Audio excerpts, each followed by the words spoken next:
لیکن عام مومن مسلمان عورتوں سے بات نہیں فرمائی گئی، تو ان کی اس خواہش اور محبت الہی کے اس داعیہ پر اللہ تبارک و تعالی نے اس آیت مقدسہ میں مسلمان مردوں مسلمان عورتوں کی 10 صفتیں بیان فرمائیں اور ان 10 صفتوں کو بخشش اور اجر عظیم کی شرط قرار دیا۔ ان میں سے پہلی یہی تھی کہ مسلمان، اور دوسری ہے مومن ہونا۔ یہاں پر بھی اللہ نے جو عورتوں کا تذکرہ کیا تو وہ بھی صفات کے انداز میں کیا، صراحتاً عورت کا نام لے کے نہیں کیا۔ دیکھیے آپ غور کیجئے، پورے قرآن مجید کے اندر صرف اور صرف حضرت مریم علیہ السلام کا نام ہے، کسی اور عورت کا نام قرآن مجید کے اندر نہیں ہے۔ وہ بھی اس وجہ سے کہ ان کا بیٹا حضرت عیسیٰ علیہ السلام ان کا تعارف کرانا تھا، اور اللہ نے ان کو اپنی قدرت کاملہ سے بغیر باپ کے پیدا کیا، اس لیے عیسیٰ بن مریم، کہ مریم کا بیٹا عیسیٰ علیہ السلام۔ اس کے علاوہ کسی عورت کا نام قرآن مجید کے اندر نہیں ہے۔ اللہ نے نوح علیہ السلام کی بیوی کے بارے میں پھر وَامْرَأَتِ نوح وَامْرَأَتِ عمران وَامْرَأَتِ فرعون وَامْرَأَتِ لوط، یوں تو تذکرہ کیا فرعون کی بیوی، لوط علیہ السلام کی بیوی، عمران کی بیوی، لیکن اللہ نے عورت کا نام نہیں لیا، جبکہ آدم علیہ السلام کا نام ہے، نوح علیہ السلام کا نام ہے، ابراہیم علیہ السلام کا نام ہے، سلیمان علیہ السلام کا نام ہے، داؤد علیہ السلام کا نام ہے۔ کتنے مردوں کے صراحتاً قرآن مجید کے اندر نام موجود ہیں، ایک نہیں بہت سارے، لیکن کسی عورت کا نام قرآن مجید نے نہیں لیا۔ یہ ہے مسلمان عورت کا پردہ، یہ ہے مسلمان عورت کا ستر۔ اور ہمارے ہاں کیا ہو رہا ہے؟ خود اپنے پیسے لگا کر کے، اپنی بچی بہن بیٹی کی تصویر لگا کر کے کھمبے کھمبے پہ آویزاں کی جا رہی ہے۔ اپنی بیٹی، اپنی بہن، اس کی تصویر، اس کا نام، اور اس پر اپنا زر خرچ کر کے پیسے بھی اپنے لگانے ہیں، اور اپنی بہن بیٹی کی تصویر پورے شہر میں کھمبے کھمبے پہ آویزاں ہو جائے، اخبارات میں آ جائے، ذرائع ابلاغ میں، سوشل میڈیا پر فلاں پر، کہ ہماری بچی نے اتنا فلاں کارنامہ انجام دیا ہے۔ پھر دیا بھی ہے تو ہمارے مدارس میں الحمدللہ جتنے بنات کے مدارس ہیں، آج بھی بچی کا نام نہیں ہوتا، بنت فلاں، بنت فلاں، بنت عبد الرحمن، بنت فلاں، کسی کا نہیں پتہ۔ 11 سال ہو گئے مجھے ایک ہی مدرسے میں پڑھاتے ہوئے، 12واں سال شروع ہے، کسی ایک بچی کا نہیں پتہ کہ کون ہے، کہاں سے ہے، کیا نام ہے۔ وہ بھی تو ادارے ہیں تعلیمی۔ تو اس لیے اللہ نے شریعت کے لحاظ سے ہر بات میں ایک نقطہ دیا ہے، ہر بات میں ہمیں ایک سبق دیا ہے، ہر بات کے اندر ہمیں ایک تعلیم دی ہے کہ اللہ نے مسلمان عورت کو کتنا قیمتی اور چھپا ہوا جوہر بنایا ہے، کتنا قیمتی اللہ نے اس کو دولت بنائی ہے کہ ہر کسی کی آنکھ وہاں تک نہ پہنچے، ہر کسی کی زبان وہاں تک نہ پہنچے، ہر کسی کا خیال بھی وہاں تک نہ پہنچے۔ اللہ نے اس کو ایسا مقدس بنایا ہے۔ اسلام کامل مذہب ہے، اسلام خوبصورت مذہب ہے، اسلام پاکی والا مذہب ہے، اور اللہ نے اسلام کے اتنے فضائل بیان فرمائے کہ فرمایا جو بندہ بھی اسلام میں داخل ہوتا ہے، ان الاسلام یہدم ما قبل، اس کے پہلے والے سارے گناہ اسلام مٹا دیتا ہے۔ 100 سال کا پاپی مشرک ہے، 100 سال کا کافر ہے، جیسا کیسا اسلام کا دشمن رہا ہے، جیسا کیسا گناہگار بد کردار رہا ہے، لیکن آج کلمہ پڑھتا ہے، اسلام میں داخل ہوتا ہے تو اسلام اعلان کرتا ہے الاسلام یہدم ما قبل، تیرے پہلے والے سارے گناہ ختم۔ قرآن کہتا ہے کہ وَمَن يَبْتَغِ غَيْرَ الْإِسْلَامِ دِينًا فَلَن يُقْبَلَ، جو بندہ بھی اسلام کے علاوہ کوئی اور مذہب تلاش کرے گا، دین تلاش کرے گا، تو اللہ کا وعدہ ہے، اعلان ہے کہ اللہ اسے قبول نہیں کرے گا۔ اللہ نے قرآن مجید کے اندر صاف فرما دیا کہ میں نے تمہارے لیے دین اسلام کو پسند کر لیا ہے، رضیت، میں نے چن لیا ہے، پسند کر لیا ہے تمہارے لیے دین اسلام کو۔ قرآن میں اللہ فرما رہا ہے ادخلوا فی السلم کافہ، اسلام میں پورے داخل ہو جاؤ۔ یہ نہیں کہ نماز تو مسلمانوں والی اور تجارت کسی اور والی، نماز تو مسلمانوں والی شکل و صورت کسی اور والی، نماز تو مسلمانوں والی اور شادی خوشی کسی اور والی۔ فرمایا اسلام میں داخل ہو جاؤ، پورے داخل ہو جاؤ، ادخلوا فی السلم کافہ۔ تو اس لیے پہلی صفت مسلمانوں کی ان المسلمین والمسلمات، یہ ضروری ہے۔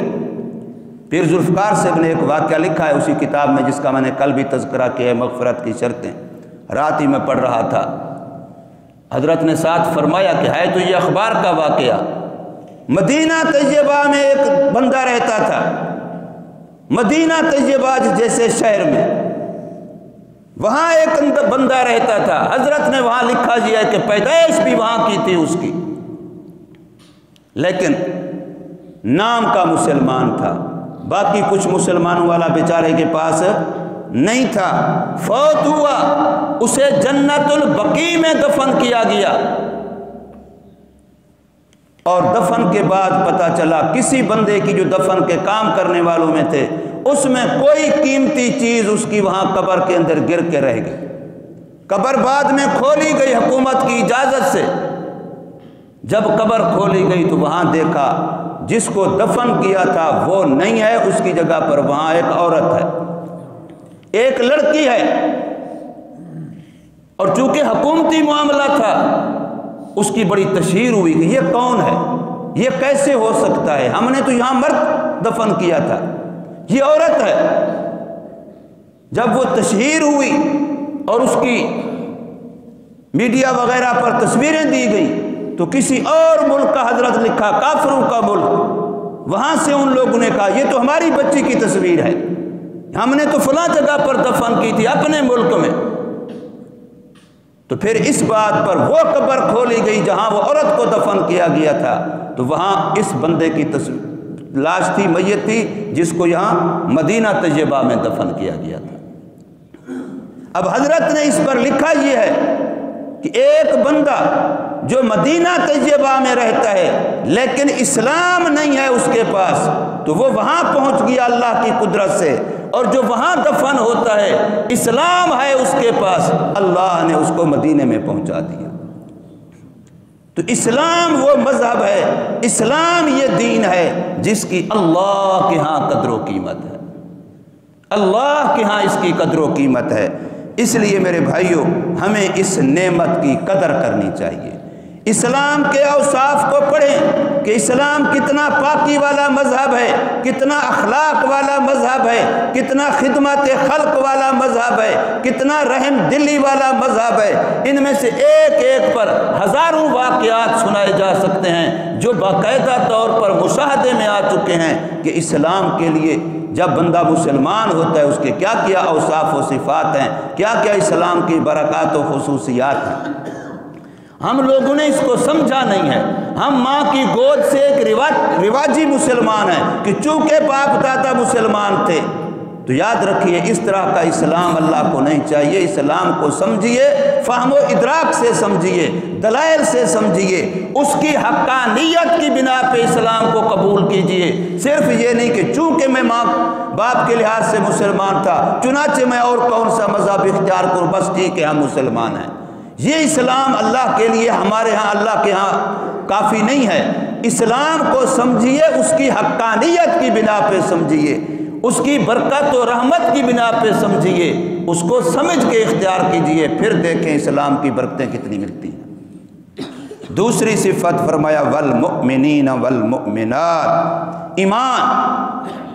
ایمان اعتماد کا نام ہے، ایمان کا لغوی معنی ہی اعتماد ہے۔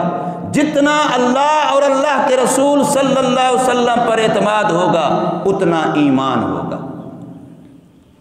ہارون رشید کا واقعہ لکھا ہے حضرت نے اسی کتاب میں کہ اپنی بیوی کے ساتھ اپنے محل سے باہر دریا کے کنارے پہ سیر کے لیے ٹہلنے کے لیے چکر لگا رہے ہیں۔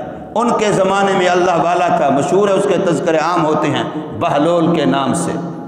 بہلول بیٹھا ہے، یہ ساتھ گزرے، وہ مٹی کے مکان کی طرح بناتا ہے پھر بگاڑ دیتا ہے، بناتا ہے پھر بگاڑ، مجذوب آدمی تھا۔ تو ہارون رشید نے پوچھا بہلول کیا کر رہا ہے؟